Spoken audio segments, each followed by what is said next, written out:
lo más probable es que, disculpa, ahí se me fue el recording in progress que no había empezado a grabar el programa para subirlo luego a nuestro canal de YouTube. Pero sí, como te comentaba, la otra semana vamos a estar pendientes del Consumer Electronic Show o CES 2022.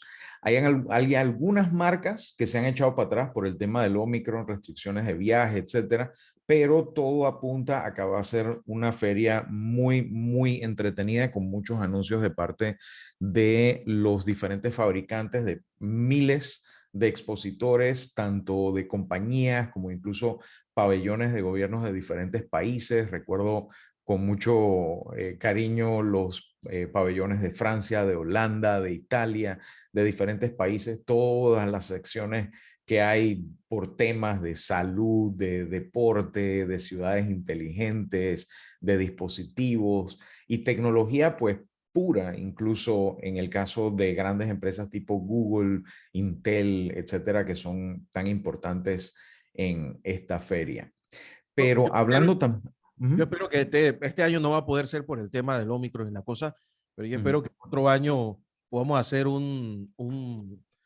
equipo de tour de Radio Ancon Sí, encabezado por Alex Newman y podamos estar transmitiendo desde el CIS. Ese es otro de los proyectos que tenemos ahí. sí, y sería muy, muy importante hacerlo en grupo y te digo porque es una feria tan grande que yo la última vez que saqué el cálculo, tú podrías pasarte alrededor de 23 segundos en cada stand para poderlo ver todo. Estamos hablando de un área de exposición que la última vez que saqué el cálculo, de nuevo, estos números pueden variar, era como 7 veces Atlapa, lleno de cabo a rabo, de Impresionante. tecnología de pared a pared. Y es una feria súper interesante porque hay muchísimo apoyo, afortunadamente, de la misma asociación, el Consumer Technology Association. Ellos te ayudan con todo el tema de la logística, de poder entrevistar a las diferentes empresas, los ejecutivos. Incluso a nosotros los periodistas nos tienen un área con internet de alta velocidad, con comida, snacks, café, que es como un oasis en medio de todo ese bullicio con miles y miles Ahora, de... te iba a hacer una pregunta. ¿Qué tan importante es este evento para el tema celular cuando también tienes el World Congress que normalmente se hace en Barcelona, a veces en Madrid? Eh, ¿Compiten o se complementan? Yo creo que se complementan en el sentido de que el Mobile World Congress es mucho más que el celular que tú tienes en la mano. Ahí van los fabricantes de las torres de celulares, de los equipos de switches y redes y todos los conmutadores y diferentes equipos y dispositivos que tienen tanto que ver con todo lo que está detrás de que cuando tú presionas un botón, tu dato vuela por el aire y llega a donde tiene que llegar, o tu llamada llega a donde tiene que llegar, o te escuchan en donde te tienen que escuchar. Entonces, es bien, bien interesante la parte detrás de todo lo que hay en los móviles. Sí, presentan muchos dispositivos, marcas como Samsung generalmente por lo menos algo sacan. Sin embargo, en el Consumer Electronic Show o CES, ves mucho más allá, ves todo lo que hay alrededor de todos los diferentes ecosistemas tecnológicos y van muchas empresas que van a sacar los dispositivos y las tecnologías que no vas a ver en Panamá, sino a veces hasta lo más temprano, marzo, en algunos casos, pero casi siempre lo vas a ver para agosto, septiembre, lo vas a ver en las tiendas en Navidad. Entonces es básicamente un vistazo al futuro de la tecnología en algunos casos. Y si te vas a un pabellón en particular donde están todos los nuevos desarrollos, nuevas tecnologías, los startups, puedes ver cosas que van a estar en el futuro en 2, en 3, en 4, en 5 años, que en tecnología es una eternidad.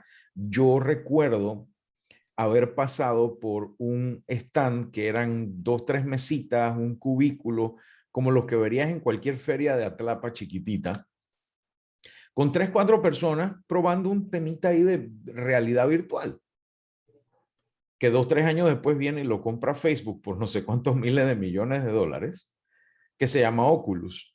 Y me acuerdo que ellos estaban tratando de repartirle a la gente cuando estaban empezando, que si sus brochures, su tarjetita, oye, llámame por lo que fuera. Pero 2, 3 años después, la fila para la demo demoraba 45 minutos. O sea, ni que fuera Disney, ¿ok? Fíjate que el año uno del teléfono inteligente, el año 2007, ha hecho que todos los teléfonos que nosotros teníamos antes parezcan de la prehistoria. Así es.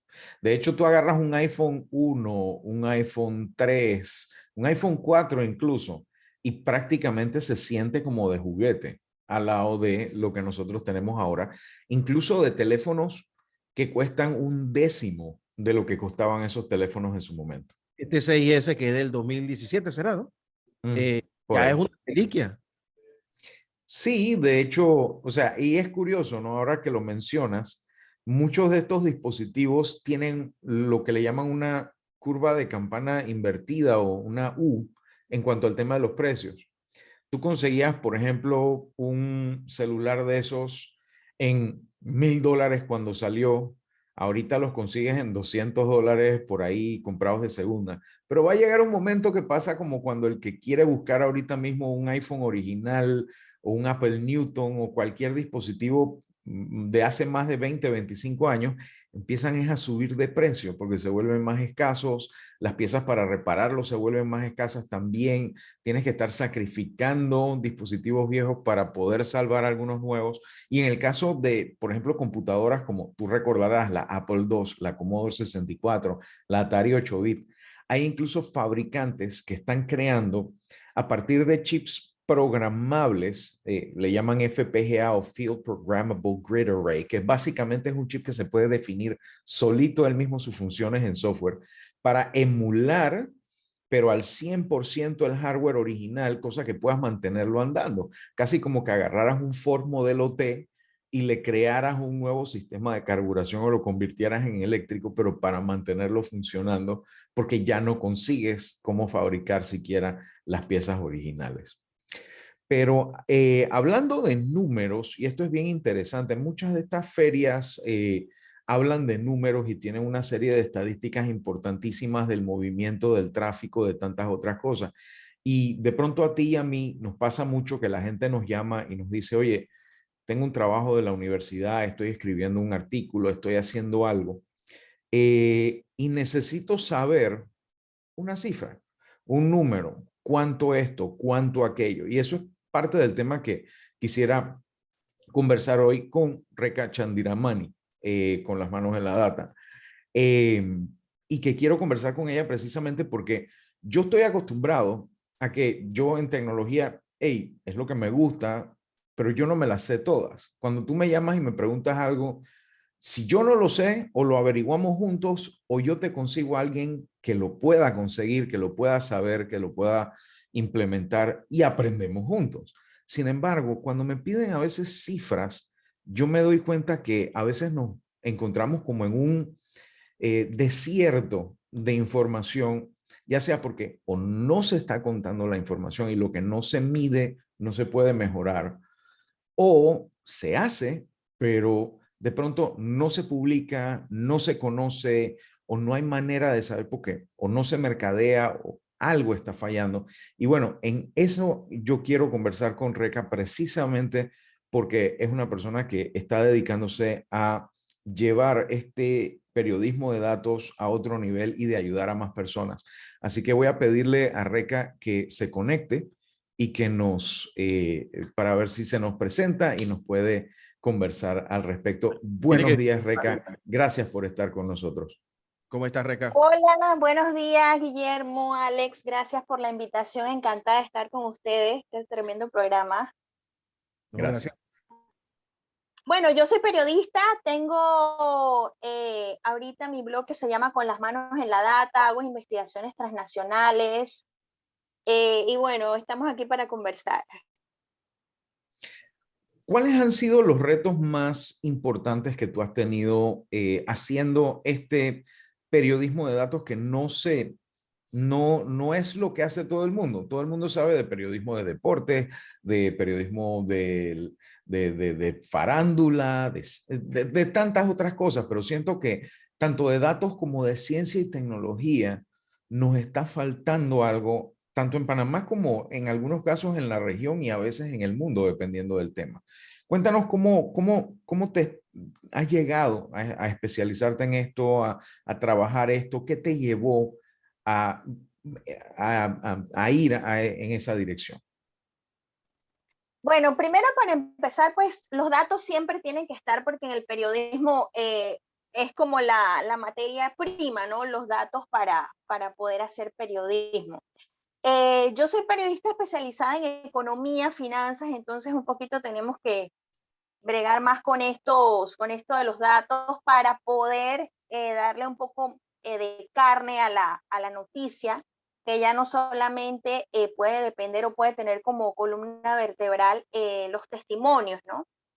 Entonces, el periodismo de datos, pues se le da es algo un poco relativamente nuevo, pero la esencia es buscar noticias en una serie, en una base de datos. Llámese aquí la más importante a nivel oficial es la Contraloría, que da pues incontables bases de datos.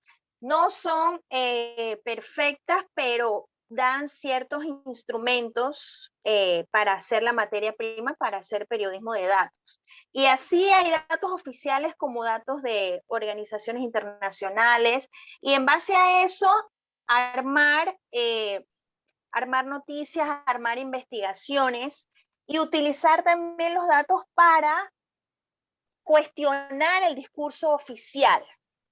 Eso creo que es lo más importante, creo que es uno de los méritos, porque a veces el discurso oficial, si se queda si nos quedamos en el testimonio, en las declaraciones, en la entrevista, no tenemos los elementos los periodistas para poder cuestionar, bueno, el tal funcionario dijo tal cosa, pero los datos están mostrando otra, entonces, ¿cómo responde a eso? Creo que eso es el mérito mayor del periodismo de datos.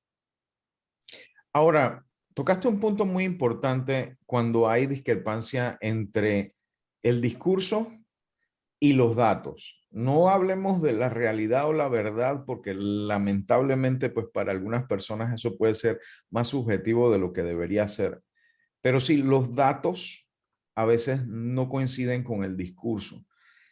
¿Cómo sientes que se está manejando esa discrepancia en los diferentes medios y cómo nosotros como consumidores de ese periodismo de datos, bien y mal hecho, porque lo hay bueno y lo hay malo, debemos afinar nuestro paladar, por llamarlo de alguna manera, para entender mejor cuando se está dando un buen periodismo de datos, cuando se están reflejando las cosas apoyados en evidencia y demás, versus las cosas que van más a lo subjetivo, a la emoción, al testimonio, a tantas otras cosas? Claro, es muy importante. El periodismo de datos también no se puede quedar solo en los datos. Es muy importante el contexto, la cantidad de datos, por qué se dan. O sea, hay que evaluar, es un análisis donde hay que evaluar por qué tal entidad da esta cantidad de datos o este tipo de datos y no da otros. Entonces, buscar el contexto, que parte también el periodismo de datos se tiene que apoyar y tiene que complementarse en testimonios, en mucho contexto histórico para poder entender o interpretar correctamente esa cantidad, esos datos. Te doy un ejemplo. Por ejemplo, las estadísticas de desempleo en Panamá. Las últimas estadísticas del desempleo se fijó como en 11 y tanto por ciento que había bajado. Pero en la práctica todos podemos ver que el desempleo, hay mucha gente que no está trabajando. Entonces, ya de ahí podemos cuestionar por qué, cómo bajó el desempleo si en realidad mucha gente no ha conseguido trabajo y mucha gente se queja todos los días en redes, en los medios, de que no consigue trabajo o el salario que se le ofrece no es el que antes de la pandemia se le hubiera ofrecido, ¿no? Por ese trabajo. Entonces, hay que tener en cuenta cuando se hace estos ejercicios de periodismo de datos, que los números también se pueden ajustar para para que acompañe el discurso oficial. Entonces, eso es también parte del periodismo de datos, ¿no? Cuestionar o buscar ese contexto que hace que cuestiona también los mismos datos. Es un trabajo, pues, para que el lector o el oyente o el que consume las noticias todos los días pueda un poco también entender cómo se pueden manipular los datos para seguir el discurso oficial o el discurso que nos dicen, ¿no? Que para mantener, por ejemplo, el desempleo bajo. Ahora recordemos por qué se pueden, cuáles son y buscar un poco, ¿no? Cuáles son esas razones por las que se mantiene ese discurso oficial que va a buscar el sustento en los datos.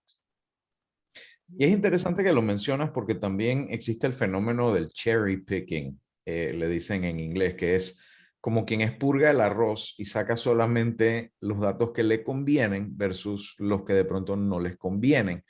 De hecho, ese tipo de manipulación, parafraseando a Mark Twain, él decía, hay tres clases de mentiras: las chiquitas, las medianas y las estadísticas.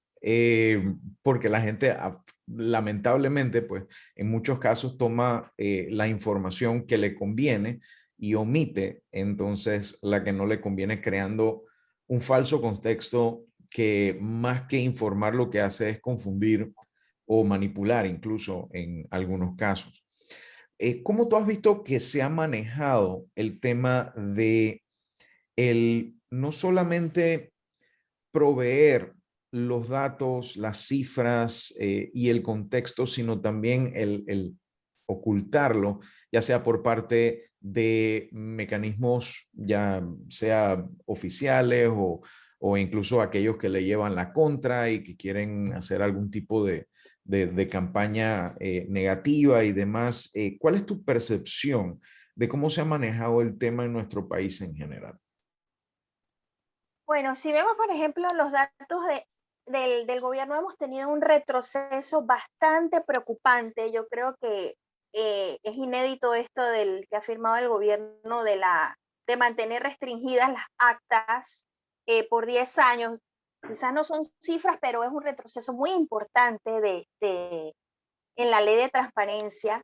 También dar estas excusas como que no se puede dar la información de los beneficiarios de un programa Capital Semilla, que ha pedido, por ejemplo, el medio La Prensa, amparándose en una ley de protección de datos, pero en cambio, por otro lado, las últimas reformas que se aprobaron del Tribunal Electoral dicen en un artículo que el Tribunal Electoral le va a entregar todo el padrón electoral a todos los partidos políticos de todas las personas que voten en todos los circuitos, estén o no estén inscritas en ese partido, incluyendo nombre, incluyendo cédula, incluyendo la foto.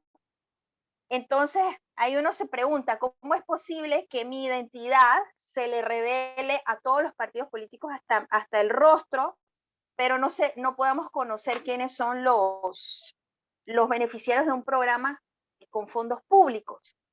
Entonces estamos teniendo un retroceso muy grave, me parece a mí, en datos. Estamos pues hablando con expertos de otros países, no estamos tan graves, bueno, estamos tan graves como otros países de la región, pero falta mucho y creo que no es es una intención de ser transparente. Es una cultura de ser transparente que existe hay que decirlo, por ejemplo, en Estados Unidos, en otros países de Europa, donde la información pública no es pública porque tal funcionario esté haciendo una obra de caridad para con sus electores, sino que es un bien público y así lo reclaman y lo exige la ciudadanía.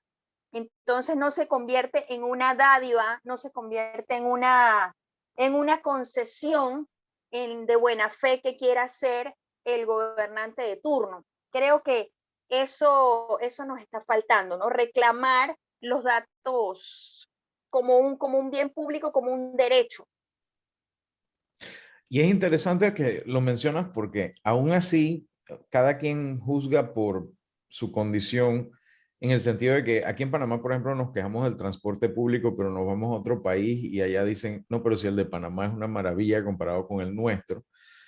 Asimismo, nosotros podemos mirar, como mencionaste, países como Estados Unidos que tienen mecanismos legales ciudadanos para acceder a los datos, a la información necesaria. Pero si tú le preguntas a alguien de allá, te dice, no, pero es que para yo poder ejecutar una acción de la acta de libertad de información o Freedom of Information Act o lo que fuera, es muy complicado, exacto. No debería ser tan complicado. Yo te diría que a mí me parece de pronto hasta más loable la labor que hacen algunos países, por ejemplo, en la Unión Europea, donde la información es transparente, a menos que haya una razón específica y concreta para poder que esa información no sea accesible al público. Y aún así el público tiene el derecho de decir, sabes que esto es un caso excepcional y se necesita. Y cuando eso sucede, el mismo afectado tiene la oportunidad de saber quién lo pidió, por qué razón lo pidió, quién lo autorizó, por cuánto tiempo, porque nunca es permanente, es decir, que lo puedes leer ya, pero hasta ahí.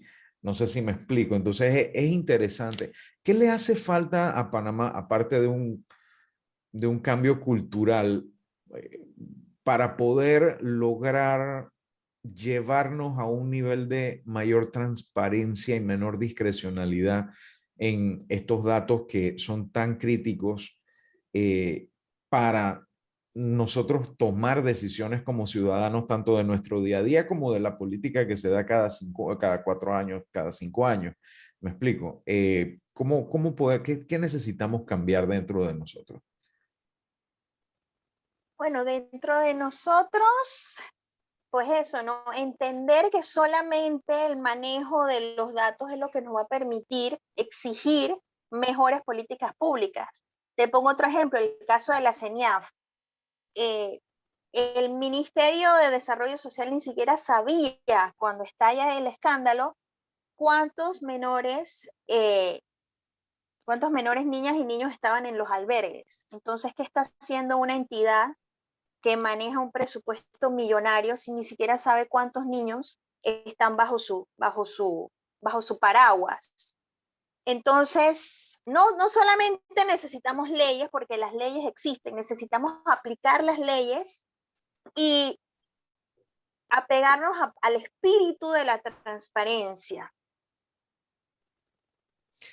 Creo que así se puede un poco poner a andar esta rueda de que las políticas públicas sean producto de base científica, sean producto de evidencia en números, sean producto donde se puedan medir. Incluso mucha gente critica los subsidios, que no se miden, cuál es el efecto de los subsidios. Un subsidio, una vez que se da, no se puede quitar, pero también hay muchos subsidios que van a la clase empresarial. Tampoco se tiene un registro de cómo aporta eso a la economía, si realmente aporta. Entonces, hay mucho que hacer para medir primero los beneficios de tal o cual programa, de muchos ministerios.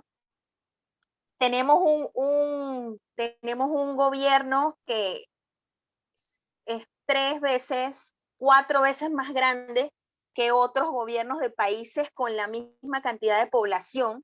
Eso no se entiende, no lo entenderían en muchos otros países. Es decir, ¿cómo hay un gobierno tan grande con tantos funcionarios, con tantos programas? Hay una burocracia muy grande que se alimenta muchas veces precisamente de no tener los números que la sustenten. Entonces, si no hay números, todo se vale, ¿no? Ahí es donde entra la buena fe, el clientelismo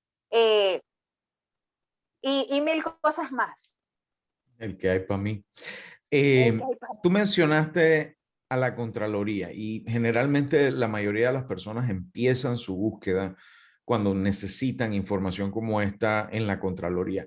¿Qué otras fuentes de información existen o son accesibles, fácil o difícilmente, pero accesibles para las personas que necesiten tomar decisiones y para lo cual necesiten esos datos? Yo sé que, por ejemplo, si me preguntan a mí, Tommy Guardia es lo primero que me viene a la mente en cuanto a datos geográficos. Y la Contraloría para el resto, y entiendo que hay algunos observatorios de diferentes cosas. ¿Qué Que otra por, fuente? que Ujú. por cierto, Alex, conversando con el director del Instituto Tommy Guardia, ha Ujú. digitalizado todos los mapas del país. Aleluya. Están disponibles eh, por parte del instituto, nada más hay que pedirlos. No, y es interesante porque también hay otras instituciones que han utilizado sistemas georreferenciales para poder brindar esa información que en algunos casos deberían darla por ley, pero no lo están haciendo o lo están haciendo incompleto, o lo están haciendo eh, a cualquier manera menos la que tienen que hacerlo. Pero, ¿qué otras fuentes, Reca, existen que la gente pueda consultar, que de pronto no conocen que existen y que deberían estar más pendientes de ellas? Claro, bueno, también depende del objetivo, ¿no? Por ejemplo, la Biblioteca Nacional está haciendo un trabajo increíble, está digitalizando muchos escritos, libros históricos que le Ujú. sirven un montón a la gente que se está dedicando a la historia, ¿no? Datos geográficos, eso del Tomiguardia. Hay mucho que se está haciendo para digitalizar y que la gente tenga acceso a información. Hay mucha información, se pueden hacer muchas cosas. Lo que se critica es que no hay conexión entre las entidades, conexión entre esos datos, que le dice pues integración. Entonces, por ejemplo, la Contraloría tiene muchos datos que recibe la base de importación y exportación de la autoridad de aduanas, se pueden sacar muchas cosas ahí a nivel periodístico. Creo que pues en lo que yo he trabajado, me parece que la Caja de Seguro Social es la más pobre dando los datos, en mi experiencia.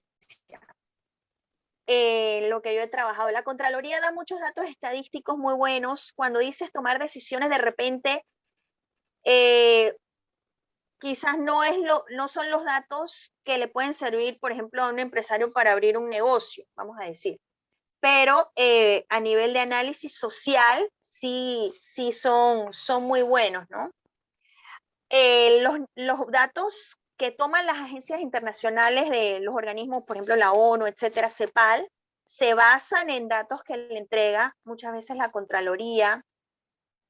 El Ministerio de Trabajo tiene también muchos datos, pero a veces se queda en eso, en lo que la gente pide, se quedan en datos que la gente necesita, ¿no? Por ejemplo, el nivel de desempleo, y a veces no añaden nuevas variables que pueden enriquecer y que son necesarias para las políticas públicas. Por ejemplo, los datos de trabajo infantil no están bien segregados porque se dan en conjunto de, por ejemplo, trabajo de 15 a 19 años. Y una persona de 15 años que está trabajando no es lo mismo que una de 19 años. No se segrega bien tampoco los datos de embarazo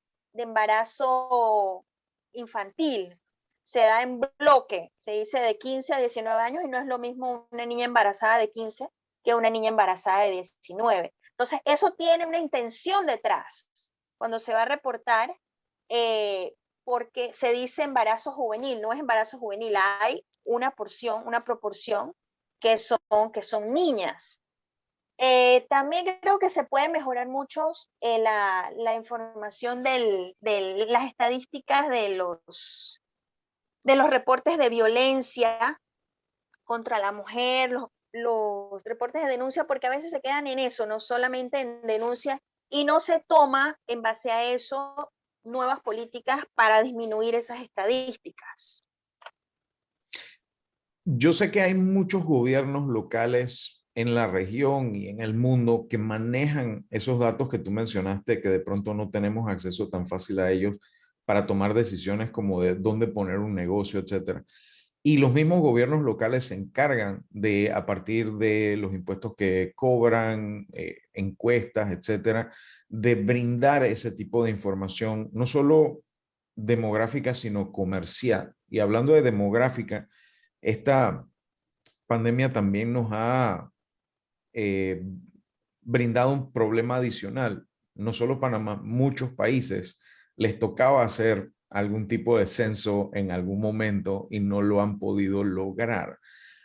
¿cómo ves que haya afectado las restricciones que hemos tenido, las diferentes medidas de prevención en la consecución de estos datos estadísticos tan importantes a nivel económico, a nivel social, a nivel político en los últimos 2 años?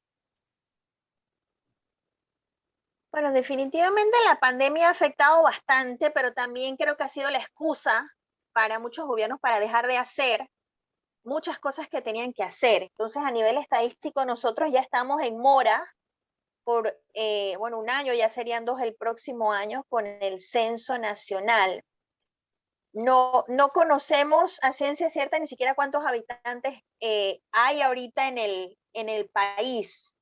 La pandemia también ha llevado a muchas personas, pues a esta, no me gusta decirlo, pero la famosa clase media ya no es tan extensa como era antes, ¿no? Entonces, todo eso estamos ahorita como cuando pasa un huracán que no sabes en realidad qué es lo que tienes y ahora hay que esperar por lo menos 2, 3 años para ver en realidad el efecto de esta devastación, ¿no? Entonces, ahorita solamente es como cómo salimos pues de esto, de este shock y estamos, creo que muchos gobiernos están así y han aprovechado también, porque hay que decirlo, han aprovechado esto para dejar de hacer, para dejar de dar información, para hacer compras directas, como se han hecho toda esta pandemia, para hacer compras directas. Entonces ha sido la mejor excusa, creo, para volver casi al oscurantismo, ¿no? Donde llamo a una persona y le compro directamente. Si no, hay unos periodistas que se meten, investigan, bueno, quién era ese, de ciertas compras. Ahora imagínate todas las compras que se han hecho y se siguen haciendo y no sabemos hasta cuándo se harán, que se harán directamente sin pasar por un proceso de licitación que tampoco era del todo kosher, pero por lo menos era un proceso que más o menos se veía una competencia, a veces disfrazada, pero no era tan descarada como la compra directa, ¿no? Ahora, hablaste de un tema de mora de 2 años en cuanto al tema del censo. Yo creo que también hay otra mora y que data de ya hace un par de décadas en cuanto al tipo de datos que se recopilan de las personas. ¿Qué datos sientes tú que hacen falta en ese cuestionario que se da en el caso del censo y que podría servirnos para tomar mejores decisiones a nivel sociopolítico en nuestro país? Bueno, yo pienso que en el censo no podríamos profundizar porque también el censo tiene un objetivo, ¿no? Que es contar cuántas personas y básicamente ciertas variables que se deben tomar, ¿no? Pero el hecho de poder contar, contabilizar, entrar a ver en realidad cuáles son las condiciones en las que viven ciertos grupos, no se necesita un censo para eso.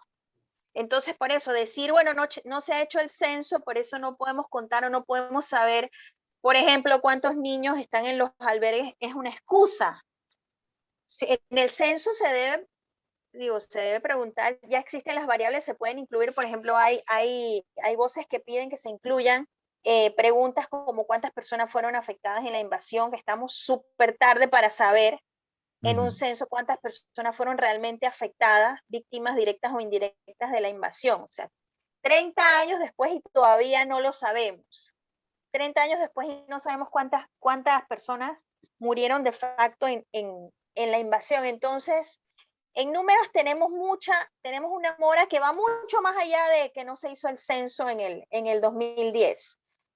No se necesita el censo, por ejemplo, para ver en realidad cuál es la condición del trabajo infantil, cuál es la condición de tantos grupos vulnerables, cuántas personas están en realidad, otra estadística, están dejando la deserción escolar. ¿Cuántos muchachos en realidad no pueden ir a las escuelas porque tienen que ir a trabajar? Entonces, si cometemos solamente el error de verlos en un número y no le ponemos una cara, que es lo que tiene que hacer las entidades sociales del gobierno, ponerle una cara a esos muchachos, porque esos muchachos no van a conseguir no solo un trabajo, no van a ser en 20 o 30 años quienes, si van a ser muchos, quienes van en realidad a definir el futuro de este país. Así que creo que sí va mucho más allá de que no se ha hecho el censo. Interesante. Bueno, de verdad que quiero darte las gracias por haber estado con nosotros el día de hoy, brindarnos tanta información sobre el periodismo de datos. No sé si Guillermo tiene algunas preguntas para ti antes de que te vayas. Guillermo. No, Reca, primero felicitarte por la valentía, porque este tipo de cosas, Alex sabe, bueno, yo también soy tecnólogo, soy ingeniero de sistemas, y uno cuando se especializa en el tema de manejo de datos no tiene idea de lo que está diciendo hasta que le toca ver la diferencia. O sea, una cosa es el dato tecnológico, otra cosa es el dato real de la vida real, pero al final es lo mismo exactamente en cuanto a lo que uno necesita. Yo te escuchaba hablar de, por ejemplo, los datos del censo, los datos de aduanas, los datos de muchos lugares, es que son fundamentales para la toma de decisión, ya no de grandes empresas, de uno, del día a día. Y Panamá adolece increíblemente de gran parte de la información que se necesita. Mira, yo recuerdo que yo conversaba con Denise Isaac, que ella es una laureada meteoróloga panameña de Colón, que ha trabajado toda su vida en Estados Unidos. Ella me decía, lo que pasa en Panamá es que no tenemos los suficientes modelos matemáticos para saber cuándo va a llover y dónde, sino tomar una previsión bastante general. Solamente con el dato de la lluvia ya tenemos un problema, porque las áreas inundables siempre van a ser inundables porque no sabemos cuánto va a caer, dónde va a caer, y en otros lugares ya eso es absolutamente común. Y si comenzamos por ahí, el resto ni hablar. Y yo creo que una de las cosas donde quizás todos los que estamos involucrados en esto es presionar a que los gobiernos de una vez por todas se empeñen en brindarnos la información que los ciudadanos necesitamos y para la cual utilizan grandes cantidades de dinero para tener infraestructura que a veces no la utilizan. Totalmente cierto, ahí y también el producto, no dar datos tan importantes, y tenemos esta organización caótica de la ciudad donde se construyen apartamentos que en realidad no se necesitan, y tenemos los alcantarillados colapsados. No se puede entender cómo un gobierno que maneja tanto presupuesto no puede siquiera utilizar los datos para organizar la ciudad, ¿no? Entonces sí, estoy de acuerdo contigo. Muchas gracias, Reika. No sé si quieres adicionar algo más, Alex. Bueno, pedirle a Reca que nos diga cuáles son sus redes sociales, su página web, para que la gente pueda disfrutar también de muchos de sus escritos que tienen no solamente datos, sino también, como pude leer, también mucho contexto que le da forma a todos estos datos y nos pinta una muy, diría yo, vívida impresión de lo que está sucediendo en nuestro país en diferentes sectores. ¿Tus redes y tus páginas? Sí, bueno, Alex, muchas gracias, Guillermo, por la invitación. Mis redes me pueden seguir en Twitter, @recapacitando, así como mi nombre. Y en Instagram me pueden seguir @con las manos en la data, y la web es www.conlasmanosenladata.info, y el Twitter de Con las Manos en la Data, @manos en la data. Ahí hacemos Por si acaso el recapacitando es con KH, para que sepan. KH, correcto. Ahí recapacito. Muchas gracias. Listo, muchísimas gracias, Reca. Gracias por estar con nosotros aquí en Vida Digital por Radio Encon, y por ahí vamos a estarte invitando nuevamente para seguir conversando de no solo de los datos de nuestro país, sino también de las tendencias de esos datos y para dónde vamos. Perfecto. Oiga, muchas gracias. Que pasen feliz año. Igualmente. Gracias. Feliz año. Cuídate mucho. Hasta luego. Igual. Bueno, Guillermo, muchísimas gracias por el espacio el día de hoy para poder conversar con nuestra audiencia y ha sido un año bien interesante, muchos desarrollos desde el tema del lanzamiento del telescopio James Webb recientemente, que va a ser algo muy importante para los próximos años, tantos lanzamientos de productos de nuevas tecnologías, altas y bajas en diferentes cosas, incluyendo tus amigos Tesla y Zuckerberg y toda esta gente que, Oye, Tesla quiere sacar la radio FM de su carro, ¿qué le pasa? bueno, para que tú veas. Yo no sé, yo sí entiendo que tú quieras tener tus servicios de streaming y cosas y escuchar audiolibros y lo que fuera en el tranque, pero hay ciertas cosas que definitivamente la Todavía. radio, sí, todavía tiene su función y definitivamente llega a muchísimos lados donde no llega la data, no llega el internet y definitivamente hay radio para rato. Bueno, pero es que no todo lo tecnológico permanece, ¿no? ¿Te acuerdas que una vez que discutimos, yo creo que fue en otra emisora, cuando tú fuiste a un CIS que, ¿te acuerdas del televisor que se enrollaba? Sí. ¿Dónde están? Mira, lo mismo que la televisión 3D. Estamos hablando de tecnologías que en su momento pues tienen un impacto y una función, pero a la vez, si te das cuenta, influye en otras tecnologías que vienen más adelante que son reimplementaciones que la gente sí dice, bueno, así sí. Te doy un ejemplo. Así, tienes un televisor que se enrolla.